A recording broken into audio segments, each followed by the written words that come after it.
but it would have to happen before 6, you would imagine. Otherwise, pretty difficult to kill there. And taking a look here at some of these options, you would look at the side of Live Sandbox and see the Xayah and even the Ornn that's kind of fallen off a little bit, and kind of scratch your heads. You know, it's not kind of what we've been seeing every single day here, but I'm curious to see if it's going to work out, kind of what could be a later game Xayah pick here, and if Leo can actually carry through that. Yeah, and also the Olaf looking a little bit out of place here. No real anyone to buff him or anything like that to try and help him out as we get to the later stage of the game. Of course, itemization has helped him in that regard a little bit moving into this season, but still going to suffer from some of the same issues as here we are onto the Rift for game number 1, DRX versus Live Sandbox. Yep, Kyoshik is like, did I just leash this for the enemy? And the answer is kinda yeah. As we'll see whether he can get back in here as Kingen comes on down. There's the ulti out from the Ornn. As we do have the eye picked up by Leo, and now the flash in. 3-man face breaker. Oh my god, the haymaker damage was ridiculous as Bao dives on forward. The Acathian Rain is indeed doing that as Leo's going to go down as well. That's a triple kill to start this game off. And a bit ghosty here as we've got a teleport. Kingen's like, well, if this guy's not going to play with me, I'm going to head down towards the bottom lane. Can he find the cask? That's the question. No, it had already gone down. Leo used his Featherstorm to avoid it, and they are going to be able to make it out scot-free. Only a cleanse and a Featherstorm. Is going down, and that was a little bit of a Captain Jack. Ooh, nice stun here. Yeah, He'll force out the stopwatch early. Damn, that's not what you want. A lot of orbs there on the ground as Solka. Yep, big dive here underneath the turret. Becca going to get headbutted into the wall. They are just going to take the turret here as Summit trying to get Kingen out of there. Solka not going to get knocked up though as Effort has to flash to get himself out. There's the showstopper, and immediately Bao is going to follow up. The AoE is huge.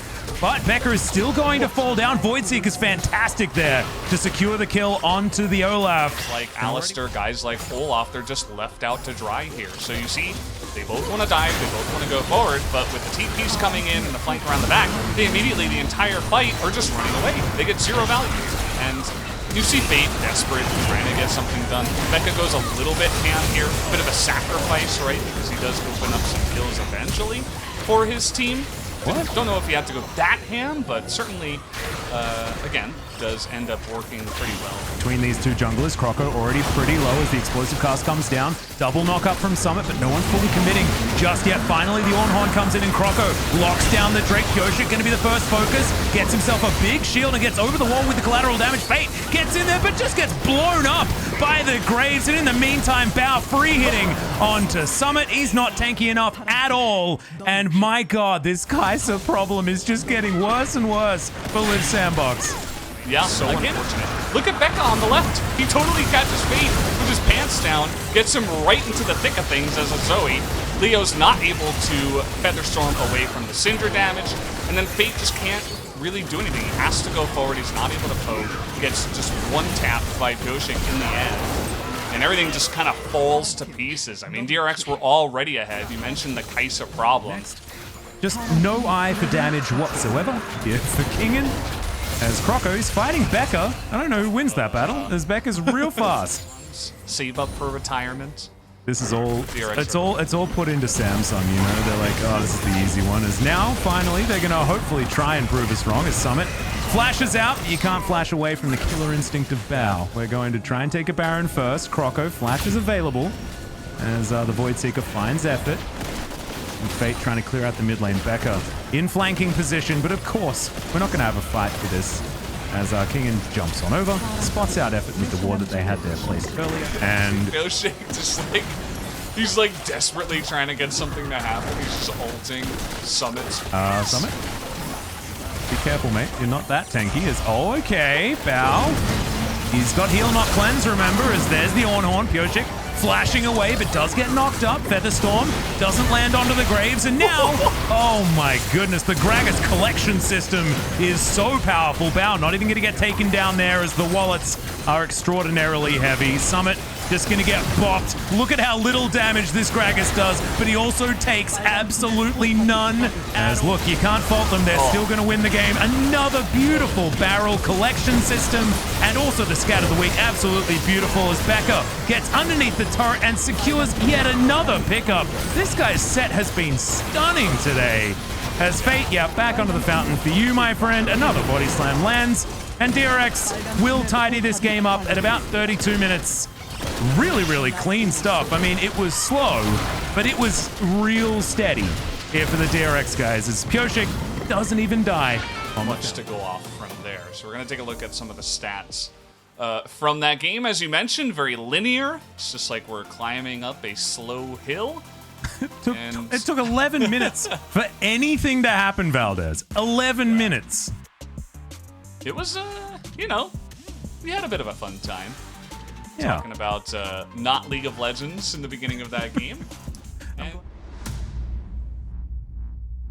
that was largely your fault as well, so maybe he could do something about that. But I do really like what DRX have put together yet again.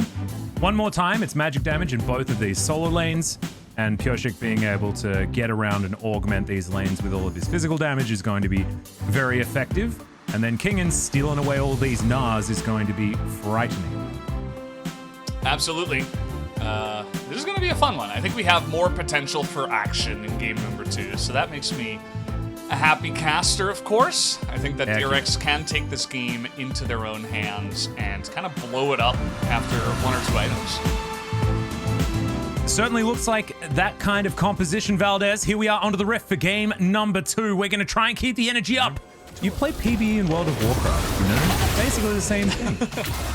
It's going to have a bit of a battle. You can see Pioshik actually biding his time. The Naro comes out. Boulder just misses straight up. And now Summit finds himself in absolutely the wrong position, but that's a great wallop to try and save him. But the flashes come in. And good night, Mr. Nar. Yeah. You can steal some of those abilities after the kill. All right, well, Kingen going to be dashing away here as Croco comes on forward, landing these undertows. Sulka going to turn up first, though, as Becca booking it in here, but Croco is able to get the kill first. Shockwave comes down. Pioshik also going to be collected, and that is 3 very swift kills. And Liv Sandbox will augment that with Shelly as well. Bit of a disaster for DRX. Yeah, I don't know how they got themselves into that kind of a position, but it just looked... And a good read from Croco, saying I'm stronger here. Yeah, very nicely done as Croco underneath the turret just carries an orb towards the Zoe and she dies. Something for more sparkles, maybe you can try to run away. Not going to be the case. This here is the engage onto Gnar. Yep, chains are going to land there as Summit going to have his ultimate stolen one more time. Looks like Pioshik thinks that this is his only real opportunity as Croco going to find the Graves. There is a blast cone, and he's going to utilize it, but now collateral damage on cooldown. Okay, Voidseeker used, and Leo in a bit of trouble. Yeah, there's the pole flash. And Leo's going to try and get out of there. Flashes, dashes, gale forces, and now Bao looking for the last couple of autos, and we'll grab it with the Q. So Soka can't delay this by themselves. They will look to actually fight, though, it looks like. Yeah, Fate getting exhausted, but he just waits it out. You can see Becca now with the ulti running is just going to die by the looks of things. Big ulti into the backline there from Summit as the shockwave lands only onto one. Solka's very, very dead. And this is looking like an absolute wash. Liv Sandbox have really come alive here in game number 2, and Pioshik well and truly dead. Croco is like, remember the Casper Cup? Remember when I was the best? Yeah, this is what it looks like. And look for opportunities, but the rest of the team not really able to follow up on that. Nope. And DRX are pushing here, but not too much more, as there's a headbutt pole. Becca once again just like wandering in by himself. It's not really what you want. There is a redemption here as Kingen gets his Gnar against the wall, but Summit may have to say that his is better and is going to be able to pick up something before he goes down. There's the flash out from the shockwave as Pioshik getting a lot of work done here. Leo trying to free hit as Solka goes golden as Samira just dies to the Olaf. Off screen, out of context. That was very strange, but still glad that the observers picked that one up. Still, I think it was a victory for Liv Sandbox. In the bag, I don't think DRX have too many thoughts about how to play this one safely from behind. They say, let's go next. The very famous Fox 50 meme. Shout out to the LCK Discord for that one. I certainly love that. But Yeah, you know, trying to force this when you're down 7,000 gold, generally not advisable. Solka all alone here, does get taken out at the end. They get a couple of kills, and here's actually how Bao died. Just walking through his jungle, thinks there's no vision, but there is absolutely vision. No flash, no heal, down 2 levels on the end of the jungle. He just dies. In the bag, I don't think DRX has...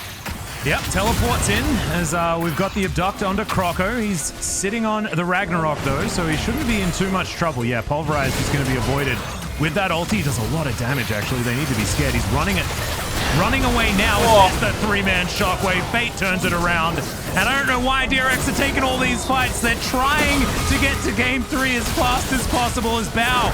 Can he do Samira things? The answer is absolutely not, ladies and gentlemen. He's way too far behind. Becca watched as the rest of his team died. That's the ace. That's going to be a Baron right on time. They're fighting again. Yep, even more fighting is now Pyoshik going down extremely low. He's melee range with an Olaf, which is absolutely not what you want. Actually, follow flashes after the Graves. Once again, the DRX members are disintegrating as Fate going to take a taxi towards killing Bao as Summit turns up, gets the Nara into the wall. Good night, sweet prince. So and see if their push is strong enough, but with the minion wave coming in and still 4 members dead, looks like they will just end the game. Yep, legendary Olaf here as well, cares not for your turrets. As Nexus turret number 2 goes down, there is the sad Zoe waving goodbye to a DRX that probably shouldn't have been fighting quite as much as they were in this game. Good night. Take a good trade rather than full-on commit, but either way, you know, from there on out, that was really the only issue that we saw, and Olaf just barely does the most damage in the game. Well, so that's a challenge. Yeah, it's pretty indicative of a game that only lasts 22 minutes, right? Oh, I love it so much. That was actually one of the most fun games I've ever had the pleasure of casting. And now we get to do it all over again, Valdez. Life is just real good. Yeah, and DRX, they keep kind of the DRX theme going. DRX in the past, always a team that had a lot of mechanically skilled players that would play a lot of fun things, a lot of skirmish heavy, mechanically difficult champions, and we see that here in the, well, not the Udyr, but the Aurelia, of course. Kingen will be showing off a little bit on that. So very curious to see how that top lane is going to go more than anything else. Yeah, I think this is likely going to be a pretty fun time for Kingen, although last time, if we remember correctly... Some free Raptors here, no problem. Solka can easily move over to the left side of the lane. And Croco, I don't know where you're going, buddy. Your Raptors are already down. Looks like they may want to even take a fight here. Yeah, well, Croco's going to dive on in. Pyoshik happy to try and take this one. Look at the burst damage out from this Phoenix stance as Croco flashes the wall. That level 6 solo kill, he has a lot more room to do it as we have the engagement. Yeah, flash up pulp comes down. It's a good stun. The exhaust just to make sure. Definitely a good job in the end. Yeah, I'm imagining like Pyoshik in chat is like, oh, you're dead? I guess I have to take this blue buff then. Oh, what a shame. As here's the curtain call. Leo avoids the second one, not the third. Oh, has to flash the fourth. Ooh, Kingen landed a stun, but Summit just throws a boomerang in his face and says, calm down. There's the bullet time. That's just going to try and clear out a minion wave, but it barely even does so. Vanguard's Edge coming in here on the top side of the map is now Kingen. Has to flash. Summit just a little bit too big right now. To go down, so that's generally why you see it taking a corner. Yep, Effort just gonna flash, but still gonna get pulled back in that shockwave. You can see Pyoshik able to grab himself the stun. He's running real fast, getting everyone stunned up. A little bit of a tap, and then he runs away with the CAD conversation. How's Charlie doing? Is Charlie all right? I know you were having a bit of there's a little bit of stress today. Yeah, she's, you know, she's in the hospital, but she should be okay. We'll see her tomorrow, make sure everything is okay. Don't think there should be too many problems. Oh, fingers crossed, my friend. Yeah. We got a teleport coming in. They're going to fight this one. Yeah, Val going to have to flash to get himself out of the way here. And he's going to do so. There's the heroic entrance. Not able to save him as Summit grabs that kill. And Pyoshik's booking it. Bullet time comes down. Pyoshik flash taps him. That's going to stop it. The sick mechanics. As now Leo will fall down. But the Udyr is going to die for the first time in Pyoshik's Udyr career this year. Yeah. Oh. Sorry, don't knock something off the desk. It's a catastrophe. As Summit trying to get some damage down here as Pureshik looking to try and run away. Becca not going to be so lucky. Smacked into the wall, and he'll get taken down as there's a decent snare. Pureshik's looking to just get out of here, make it rain. Will slow him up, but not for too long. We need to pierce through that armor stacking that we do have a bit of here for the Gnar. Yeah. They are going to attempt to fight here, it looks like. This is going to be the third one. This is sole point for Quadra Mountain Drake as in goes Becca, gets the knock up onto Summit, but that's just a free dragon, and Summit is able to hop his way out. Okay, Curtain Call has been put through as Bullet Time is going to put a stop to any sort of engage, and everyone's just going to wander away. Can you get away from Meteor? Well, look at him, he's going! He gets the flash. There's the shockwave. We said that if he wears the orb, good things can happen. That's trying to turn off the Baron here, it looks like. And there's Justice Punch onto Summit. Very close to getting the Mega Gnar, and he should be able to get there as well. Triple Gnar into the wall, and immediately Becker is going to get taken down. The Udyr gets the same treatment as Effort. Is going to do the do-si-do and get over the wall. Solka with a couple of cheeky autos, but otherwise hasn't been able to find too much more. Shockwave and get around this Baron as everyone is currently in the pit. They have started it up. Full vision, of course, available for DRX, but not a lot has been happening this game, and therefore that nothing may continue to happen. Curtain Call has been drawn. The rest of Lip Sandbox looking to dive on top of Kingin, and he immediately eats all of the CC with one stopwatch. That's a lot of value as Kingin able to throw in the Vanguard's edge. Huge taunt comes down from Becker as well as DRX begin to fight back. Look at the shield size onto Kingin there as Bao able to pick up the kill onto the Graves as well. That deadly flourish. Didn't get a stun, but damn, the way that he actually hit it was really impressive. As Solka comes on in, and Leo is well and truly dead. I was actually sad. I was a bit of an Udyr player back in the day, and when this skin was released, I had to stop using the legendary skin, which was so cool. But I mean, you have to use this skin. It's so adorable. Out of the river there as Kingin turns up, but Summit's going to turn on him immediately. Bit of a fight on multiple fronts as the Orianna damage is massive effort. Actually having to get out of there before anything can happen. Bao is going to get snuck up on by Fate there, who's trying to put some pressure on as he just dashes forward. Oh my god, Bao! I don't know what that was, but it probably wasn't what you wanted to do. Is now Summit right in the front line actually just pushes them away with the ulti. No one's dead just yet as the Mountain Drake is live in Live Sandbox. They're probably just going to be able to get a Quadra Mountain Soul while DRX grab the Baron. They're just going to trade and not fight. But Live Sandbox take the objective extremely fast and might look for a fight now with their Mountain Soul. Not a bad idea, I'd say. As Summit, you can see he really wants to try to force this here, but his team not really having it. But we will have DRX pushing with the Baron at least. They're trying to get as much value with this objective as possible. Yep, another Curtain Call comes in just to soften up the members of Live Sandbox, and it does basically nothing. To get rid of, oh my, what the heck was that damage? Okay, Solka does some work this game. There's no minion wave into the mid lane, although they are going to be able to clear out the minions if they would like to. Summit looking a little bit awkward there as he gets CC'd up before he can do anything. No Gnar able to come out. He goes into the GA, and now it's Kingin's turn to try and engage. No more Mega Gnar means no more ulti. And a heroic entrance for Becker as he makes his way out, but as does the first Nexus turret. Death time isn't very long, but we've been through a lot of it here. It's 10 seconds left on Leo, but the Nexus turret has fallen down. Effort, big pulverize, but Summit finds absolutely no value. Finally throws out his ultimate, but it doesn't really do anything. Fate almost gets popped by the shockwave, but it doesn't get as much as maybe they wanted. But it doesn't really seem to matter. Yep, Leo out of the death chamber now and back onto the rift, but this is an exposed Nexus. Now Kingin trying to get these resets. There's the make it rain and the bullet time is okay. Goodbye Fate and goodbye this game. 43 minutes and DRX finally do it. Performing in terms of damage mid laners, I suppose.